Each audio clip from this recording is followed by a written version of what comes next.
Truth. Truth is there to be known. That is our topic today. Truth is there to be known. You keep looking at me. What's happening? No, I was just... Truth. Maybe you're going to give my message for me. Nope, you're on your own for that. Truth is there to be known is the topic today. So welcome. We're glad to be here with you tonight and every Wednesday night to just offer a word of hope and encouragement.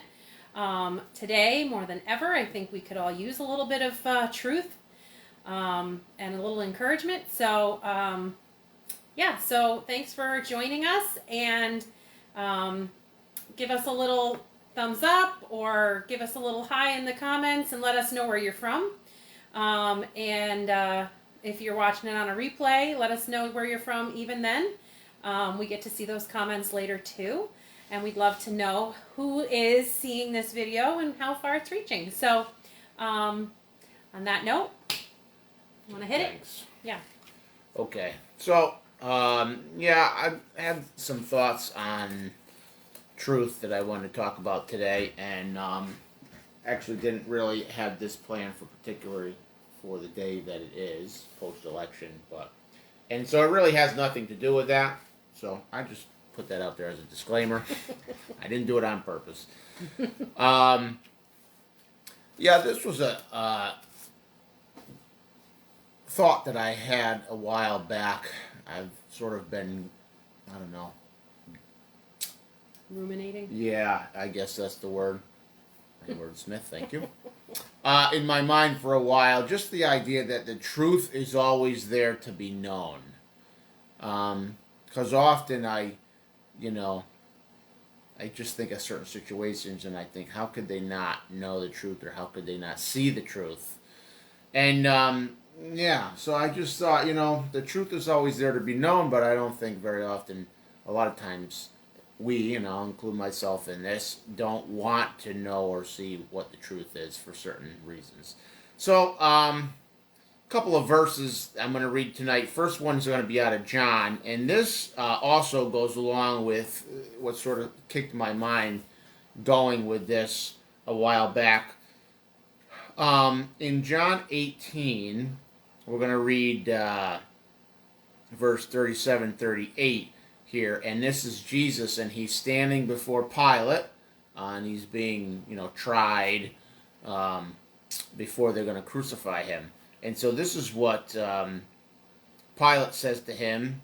He says, Pilate says, therefore to him, "Are you a king?" And Jesus answered, "You say rightly that I am a king. For this cause I was born, and this cause I have come into the world, that I should bear witness to the truth. Everyone who's of the truth hears my voice." Right? So there's one. Then this is Pilate's response. Pilate said to him, "What is truth?" That's the question. And when he had said this, he went out again to the Jews and said to them, "I find no fault in him at all." So that question stuck out to me a while back when I was reading through, and just the idea, he said to Jesus, "What is truth?" You can almost maybe translate that. Pilate was saying, who can know what truth is? And I think that's a question that a lot of the world asks today. The devil has done such a good job of really muddling everything up. And just the idea of relative truth and everything that's out there today. But here, how many years ago was this? Almost 2,000 years or so. And here's Pilate. What is truth? How can I know what truth is? But it's interesting. He goes out and says to the Jews, "I find no fault in him." So he might not have known that Jesus was maybe the Son of God, but he certainly knew that he was innocent. But the problem is that truth wasn't very convenient for Pilate, because that would have put him in sort of a bad position with the Jews and possibly with Caesar. And so, he kind of worked his way around that a little bit.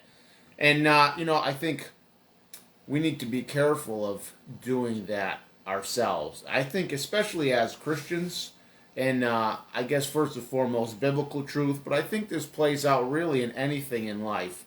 We need to, as Christians, be sure that we are truth seekers, right? And that we don't avoid whatever the truth is.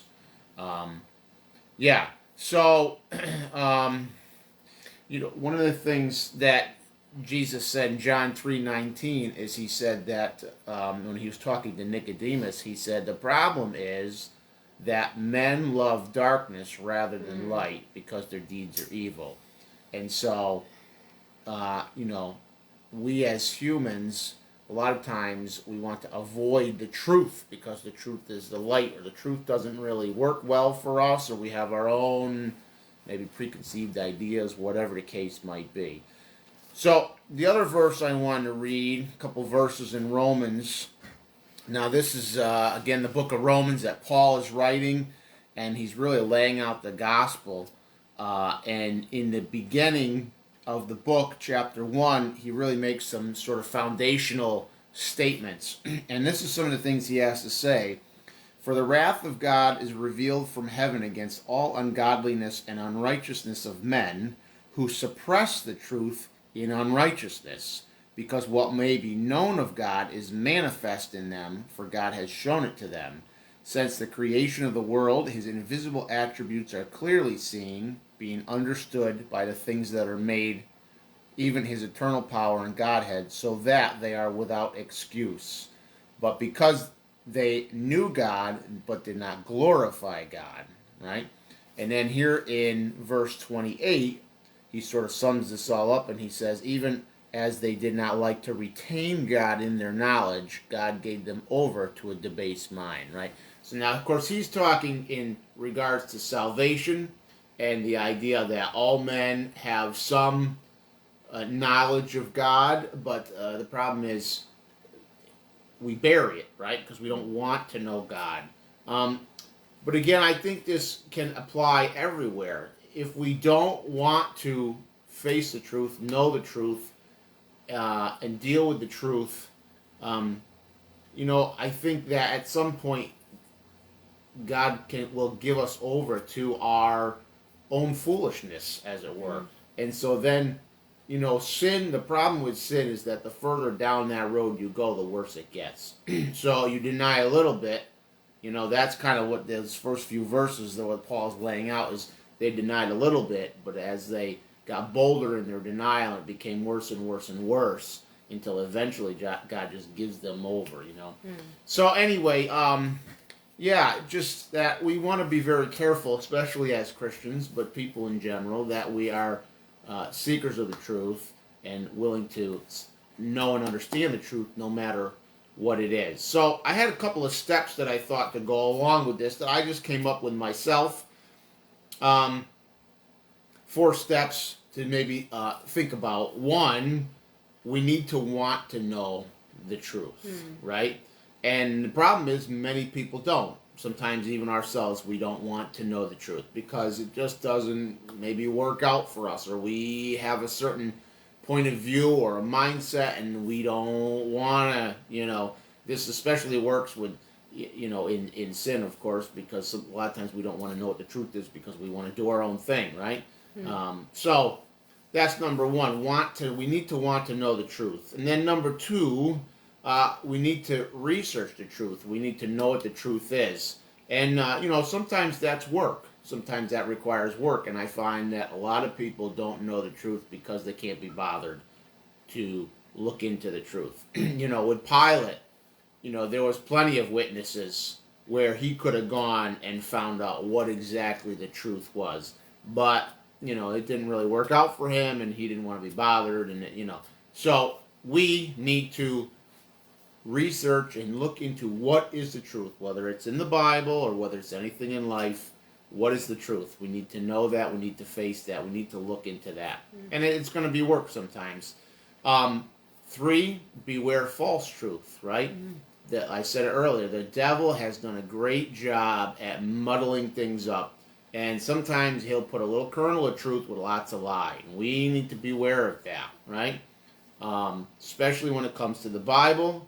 The devil's done a great job of making a mess of the truth of the Bible. If you don't, that's why it's so important to read, study, and understand the Bible ourselves.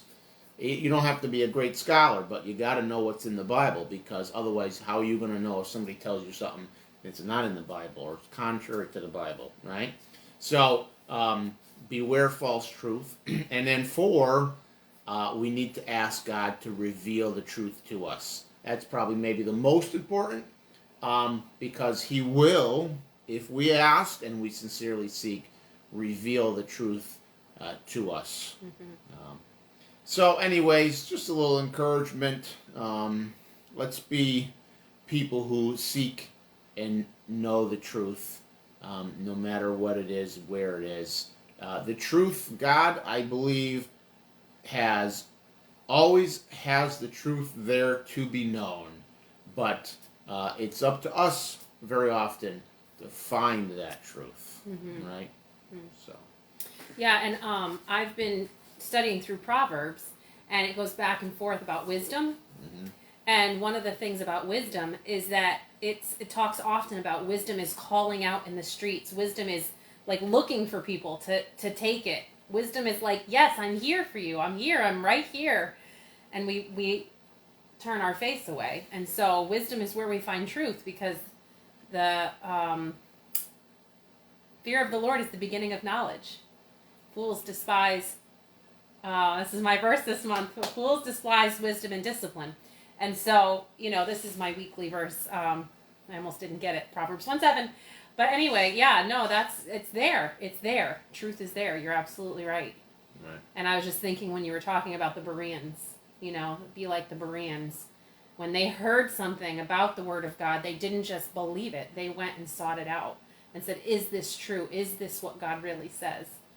And that's what you're saying. Yeah. And I think that's great. Yep, exactly. Yeah. Yeah, that's a good example too. Yeah. Yep. So anyway, yeah, great. Thank you. So yeah, we would love to hear your thoughts in the comments below. If this encouraged you, please let us know, and do share the video if you want. We just really want to get that message of hope and encouragement out to as many people as we can. So yeah, thanks for coming, guys. Talk to you soon. Bye. Bye.